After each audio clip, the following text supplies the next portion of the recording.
आजकल लोग अगरबत्ती बाजार से खरीद लाते हैं।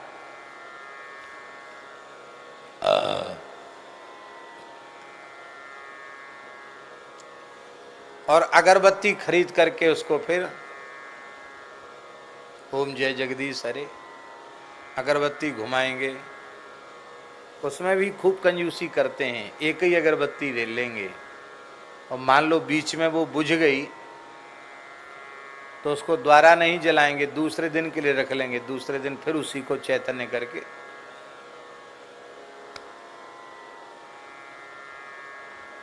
सुख संपत्ति घर आवे, सुख संपत्ति घर आवे, कष्ट मिटे तन का, जय जगदीश हरे। आरती बुरी नहीं, आरती तो बहुत अच्छी है, पर हमारे धर्म शास्त्र के अनुसार बांस को जलाना अत्यंत निषिद्ध है।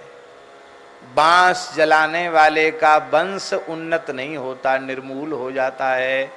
बांस जलाना मना है। और जितनी भी तिल्लियां हैं जो काढ़ी बनती ना धूप बत्ती, वो सब बांस की होती हैं। इसलिए ये अगरबत्ती बनाना, इसमें तरह तरह के घातक केमिकल मिलाना, उटपटांग चीजों का मिश्रण करके हिंदुओं को धर्म भ्रष्ट करना, ये साजिश है।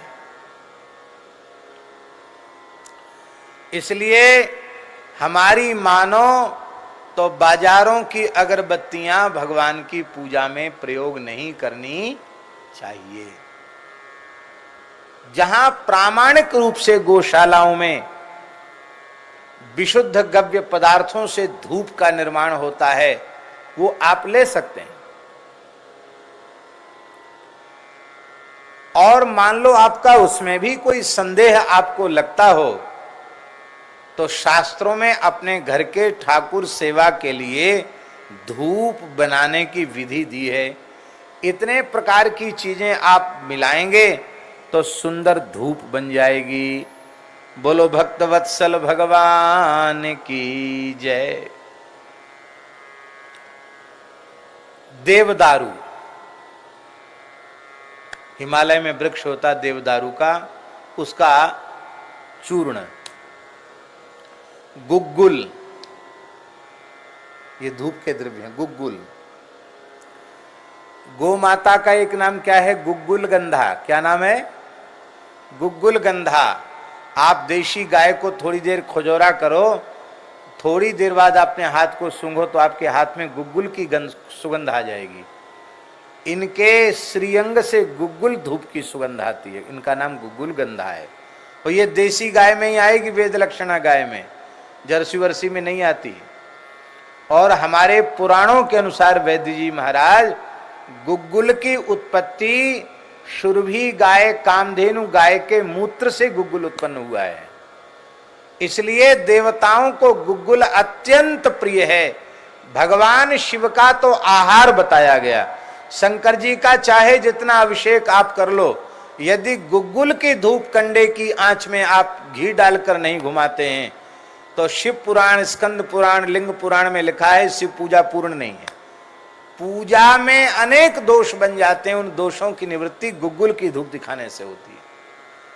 आप घर में नित्य गुग्गुल की धूप देसी गाय के कंडे पर वेद लक्षणा गाय के सुंदर घी को डाल करके गुग्गुल के साथ धूप कीजिए। आपके घर में भूत प्रेत अलाय बलाय कभी कोई चीज प्रवेश नहीं करेगी।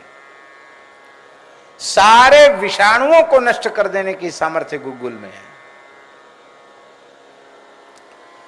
तो धूप का एक द्रव्य है देवदारू, दूसरा है गुग्गुल, तीसरा है कपूर, चौथा है अगरू, तीसरा है देवदारू, गुग्गुल, कपूर, अगर, पांचवा है तगर, छठा है घी और सातवां है गुड़। कुछ गुड़ भी मिलाना चाहिए उसमें। इतनी चीजें मिला करके और धूप बनानी चाहिए। वो धूप भारतीय देसी गाय के कंडे की अग्नि पर डाल करके थोड़ा सा एक बूंद घी डाल देना चाहिए, उससे फिर धूप आरती करनी चाहिए। उस धूप की सुगंध ठाकुर जी की नासिका में जाती है तो ठाकुर जी तो राजी होते ही हैं।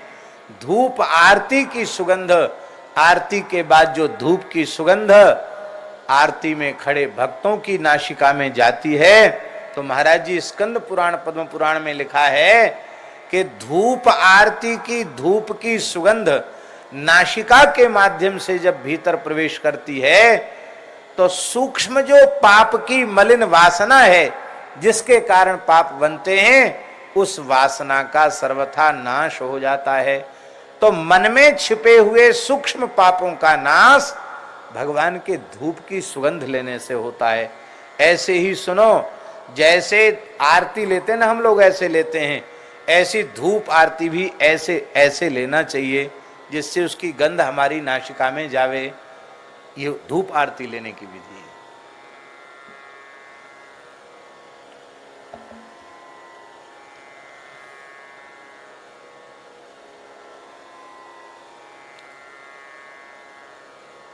कुवासना नष्ट हो जाएगी और प्रेम की वासना जागृत हो जाएगी। ये जो भीतर वाले ठाकुर जी को धूप दान है, इसमें देव दारू वगैरह कौन है? तो क्षमा, दया, समता, शांति, यही सब धूप की वस्तुएं हैं। इन्हीं को जला करके आपको भगवान की धूप आरती करनी है और संतोष रूपी अग्नि पर ये धूप रखना है और भगवान सब में व्याप्त हैं, इस प्रकार की भावना से इस आरती को उतारना है।